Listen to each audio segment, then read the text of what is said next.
અમોદ ખાતે ચૂંટણી પૂર્વે રાજકીય ગરમાવો ચરમસીમાએ પહોંચ્યો છે. લોકશાહી બચાવો ના નારા સાથે ઇન્ડિયન નેશનલ કોએના આગેવાનો અને કાર્યકરો મોટી સંખ્યામાં આમોદ પોલીસ મથકે પહોંચી વિરોધ પ્રદર્શન કર્યું હતું. કોંગ્રેસે આક્ષેપ કર્યો છે કે ભારતીય જનતા પાર્ટી શાસિત નગરપાલિકા અને વહીવટી તંત્ર દ્વારા મતદાર યાદીમાં ગેરરીતિ કરવામાં આવી રહી છે તથા વિરોધ પક્ષના સમર્થકો અને સામાન્ય નાગરિકોના નામો સામે ખોટા વાંધા ઉઠાવી લોકશાહી મૂલ્યોને નુકસાન પહોંચાડવાનો પ્રયાસ થઈ રહ્યો છે. ઉગ્ર નારા સાથે હલ્લાબોલ વિરોધ દરમિયાન કાર્યકરોએ લોકશાહી બચાવો, વોટ ચોર ગદ્દી ચોર, તાનાશાહી નહીં ચાલે, ગલી ગલીમાં શોર છે, ભાજપવાળા ચોર છે જેવા નારા લગાવી પોલીસ મથક ગજવી દીધું હતું.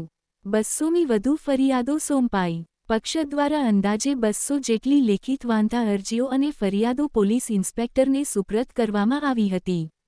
આમોદ શહેર ઉપરાંત સુઠોદરા ગામ સહિત ગ્રામ્ય વિસ્તારોમાંથી પણ લોકો જોડાયા હતા. શહેર અને ગ્રામ્ય વિસ્તારોમાંથી અંદાજે 100થી 100 અરજીઓ ભેગી કરીને કુલ 200 અરજીઓનો થોથો પોલીસને આપવામાં આવ્યો હોવાનું જણાવાયું છે. મહિલા કાર્યકરની આક્રોશભરી રજૂઆત. મહિલા કાર્યકર રાજ બિસ્મિલ્લાબેન સિરાજભાઈએ ગંભીર આક્ષેપ કરતા જણાવ્યું કે તેઓ છેલ્લા એક દાયકાથી આશા વર્કર તરીકે નિષ્ઠાપૂર્વક ફરજ બજાવી રહ્યા છે. છતાં સ્ક્રુટિની પ્રક્રિયા દરમિયાન રાજકીય દ્વેષના કારણે તેમનું નામ મતદાર યાદીમાંથી દૂર કરવાનો પ્રયાસ થયો છે. તેમણે સમગ્ર મામલે નિષ્પક્ષ તપાસ અને જવાબદાર તત્વો સામે કડક કાર્યવાહી કરવાની માંગ કરી છે. આગળ આંદોલનની ચીમકી. કોંગ્રેસના સ્થાનિક નેતાઓએ આ સમગ્ર પ્રક્રિયાને લોકશાહીની હત્યા ગણાવી સત્તાધારી પક્ષના નેતાઓ પર વહીવટી હસ્તક્ષેપના આક્ષેપ કર્યા હતા. તેમણે ચીમકી ઉચ્ચારી છે કે જો તટસ્થ તપાસ કરીને જવાબદારો સામે તાત્કાલિક ફળ નોંધવામાં નહીં આવે તો સમગ્ર તાલુકામાં ઉગ્ર જનાંદોલન શરૂ કરવામાં આવશે. હાલ પોલીસ અને વહીવટી તંત્રની આગલી કાર્યવાહી પર રાજકીય વર્તુળોમાં તીવ્ર નજર રાખવામાં આવી રહી છે. હાલમાં જે એસઆઈની જે કામગીરી થઈ એની નહીં વહીવટી તંત્રએ બહુ સારું એવું કામ કર્યું છે. એ બાબતે અમે વહીવટી તંત્રને શુભેચ્છા પાઠવીએ છીએ.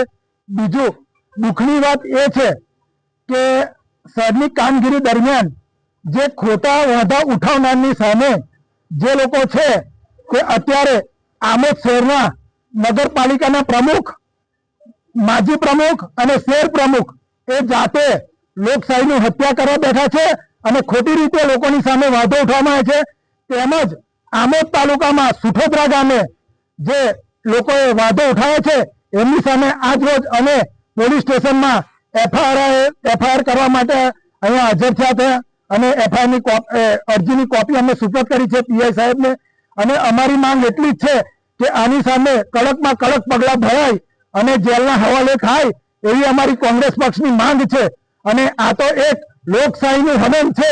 આ રીતે જો ભાજપ સરકાર જીતતી હોય તો પછી ચૂંટણીઓ કાઢી કાઢો, કોઈ વહીવટી તંત્રની જરૂર નથી અને એમને રાજાશાહી લાવી દો ને અંગ્રેજો શાહી લાવી દો.